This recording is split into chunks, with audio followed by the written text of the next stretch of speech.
లక్ష్మీదేవి యొక్క మాహాత్మ్యం, ఆ తల్లి యొక్క వైభవం అనన్య సాధ్యం.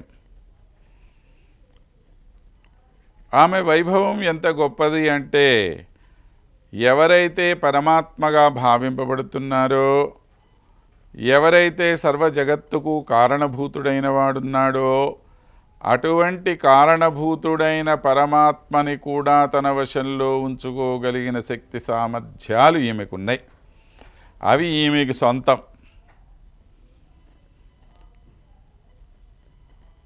అలాంటి భగవానుడు నిరంతరము ఈమె యొక్క అధీనంలోనే ఉంటున్నాడు.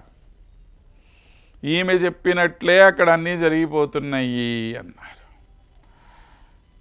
అంటే ఈ విధంగా స్వాధీనపతిక అని ఒక కావ్యనాయిక యొక్క లక్షణం చెప్తారు. స్వాధీనపతిక అంటే ఎవరి అర్థము? ఆసన్నాయత్తరమణ స్వాధీనపతికా స్మృత అని చెప్పి అంటారు. ఆసన్నాయత్తరమణ స్వాధీనపతిక. ఎవరైతే తన భర్తను తన వశంలో ఉంచుకొని, తన ప్రియుడిని తన వశంలో ఉంచుకొని ఉంటారో వారిని మనము స్వాధీనపతిక అని చెప్పి అంటాం కద్దు. ఇది సాధారణంగా ప్రపంచంలో కొంతమంది గొప్ప స్వభావం కలిగినటువంటి స్త్రీలకు ఉండే ఒక లక్షణం. అది ఈ అమ్మలో మనకి చాలా గొప్పగా కనపడుతూ ఉంటుంది. స్వామిలో ఉండే గుణాలని తనలో ఆవహింపచేసుకొని, తనలో స్వయంగా సహజ సిద్ధంగా ఉండేటువంటి గుణాలను కూడా వ్యక్తపరుస్తూ, రెండు వైపుల నుంచి కూడాను తన యొక్క గొప్పదనాన్ని తాను తెలియపరుస్తోంది. అంటే ఈమెలో కొన్ని గొప్ప గుణాలు ఉన్నాయి అనుకుందాం, అలా స్వామిలో మరికొన్ని గొప్ప గుణాలు ఉన్నాయి అనుకుందాం. ఇప్పుడు రెండు గొప్ప గుణాలని ఈమె తన వైపు నుంచే ప్రకటింపచేసేస్తోంది. ఇది కూడా గొప్పదనం. చూడండి, ఆ విషయము ఎంతో అద్భుతమైనటువంటి రీతిలో మనకి పరాశర భట్టర్ వారు శ్రీగుణరత్న కోశంలో అందజేస్తూ ఉన్నారు. ఘన కనకద్యుతి యువదశామపి ముగ్ధదశాం యువతరుణత్వయోరుచితమాభరణాదిపరం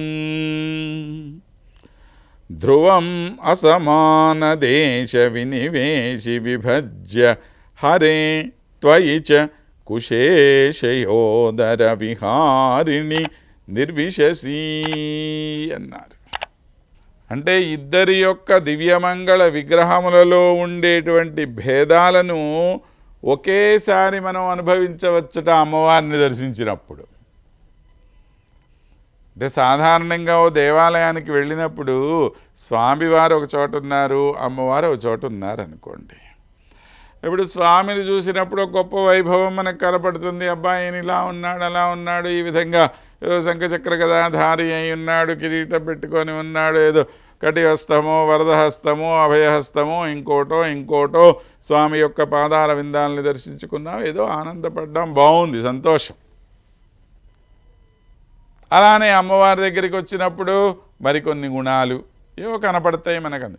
అబ్బా ఎంత కరుణాస్వరూపిణి అండి, అంత చక్కగా ఆ తల్లి యొక్క చల్లని చూపు మన కంటి మీద, మన శరీరం మీద పడితే, మన మొహం మీద పడితే, మన కుటుంబం మీద పడితే చాలు, మన అందరము కూడా ధన్యులమైపోతాము అని ఆ అమ్మవారి దగ్గరికి వెళ్ళాము, ఆమెను ప్రార్థించుకున్నాం, వచ్చు. బాగుంది కదా. ఇప్పుడు కానీ అమ్మవారి దగ్గరికి వెళ్ళినప్పుడు మాత్రము స్వామిలో ఉండేటువంటి గొప్ప గుణాలు కూడా ఈ అమ్మవారి దగ్గరే మనకు కనబడిపోతున్నాయట. అంటే ఇంకా ప్రత్యేకంగా ఆయన్ని మనము ధ్యానించవలసిన అవసరం లేదా అనేటట్లుగా ఇక్కడికి వెళ్ళినప్పుడే ఆయనలో ఉండేటువంటి గొప్ప గుణాలన్నీ కూడాను ఇక్కడ ఈమెలో కనపడిపోతున్నాయి. అంటే అన్ని విధాలుగా కూడా ఆయన్ని తన దగ్గర తన వశంలో ఈమె పెట్టుకుందా అనేటట్లుగా ఉంది.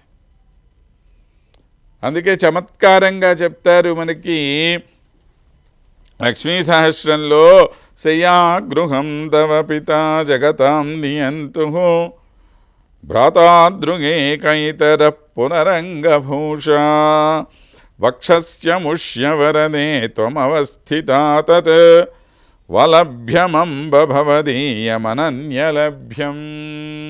మా నువ్వు ఆ స్వామిని నీ దగ్గర పెట్టుకున్నటువంటి విధానం ఉంది చూసా, అది ఇక ఎక్కడా కూడా ఎప్పుడు చేయలేడమ్మా ఇట్లాగూ. ఎందుకని? ఆయనకి నీ మీద ఉండేటువంటి అత్యంతమైన ప్రేమతో నిన్ను ఆయన అన్ని రకాలుగా నీకు వశమైపోయి ఉన్నాడు. ఆయనే తనంతట తనగానే వచ్చేసి వశమైపోయాట. ఎలాగా? శయ్యాగృహం తవ పిత జగత నియంత. ఈయన ఒక పక్కన ప్రపంచం మొత్తాన్ని కూడాను తన వశంలో పెట్టుకోగలిగినవాడు కదా. కానీ అలాంటి ఆయన వచ్చి ఎక్కడుంటున్నాడు? మీ నాన్నగారింట్లో ఉంటున్నాడు. అంటే అత్తగారింట్లో ఉంటున్నాడుగా. అత్తగారింట్లో ఉంటే ఏమంటారండి అబ్బాయిని? ఇల్లరికపుటల్లుడు అంటారు కదా. అలా వచ్చి ఇల్లరికం వచ్చేసినట్లుగా మీ ఇంట్లో వచ్చేసి ఉండిపోయాడు ఆయన. ఇల్లరికపుటల్లుడు అయ్యాడంటే ఏంటి అర్థం? అత్తగారు మామగారు వాళ్ళు ఏం చెప్తుంటే ఆ పనులు ఈయన చేస్తున్నాడని అర్థం. అంతేగా.